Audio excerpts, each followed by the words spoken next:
Hi, this is Aubrey Cornelius, and I'm so excited to be here at Voicebox with my lovely pal, Scott Simon. Thanks, Aubrey. Hi. Hi. Good morning. How are you? I'm great. How are you doing? It's an awesome day. It is. Not only is it beautiful fallish weather, but we are in Voicebox, which is now open to the public. Yes, we are. After open. many months and lots of anticipation. Lots of months, lots of anticipation. Yes. So what is your role with Voicebox? So I'm the founder and I'm the president of Voicebox. So about 8 years ago, we opened the first Voicebox. How did you create Voicebox? My friends and I, when we used to live in San Francisco, one day my friend Jess called me up and invited me out to go do karaoke. And I'd been to karaoke bars before.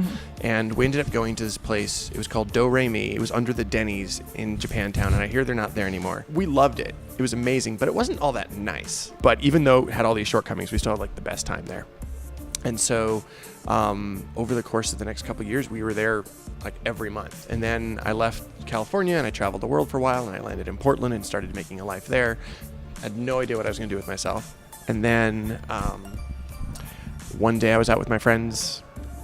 We went out to dinner, and afterwards I said, let's go try to find one of those karaoke places like we used to go to in San Francisco, and I couldn't find one. So a week later, I had like a 10-page spreadsheet that was like the best guess of everything that I thought went into it. And it was about half right.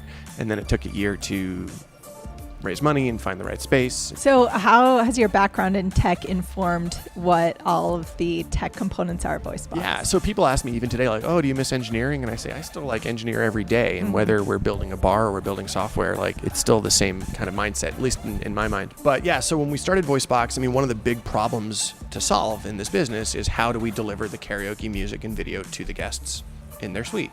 And so my business partner, Carter, and I, and he's an old college buddy of mine, we both wound up in Portland at the same time, and he can build anything. We were sitting in the park one day, sitting on the swings, and I said to him, hey man, like, I'm not having any luck finding a karaoke system that I like. I've got some big ideas about how this could work. Do you want to build it with me? And he was like, sure. And then just night after night for like a year, we got together in his office and started building the karaoke system. And I think I'm pretty proud of it because it looks very simple on the surface, but there's a lot that went into making it so simple appearing. This Rhino location just opened a few days ago. What is next for the Voicebox empire? Yeah, well, thank you for that lofty moniker.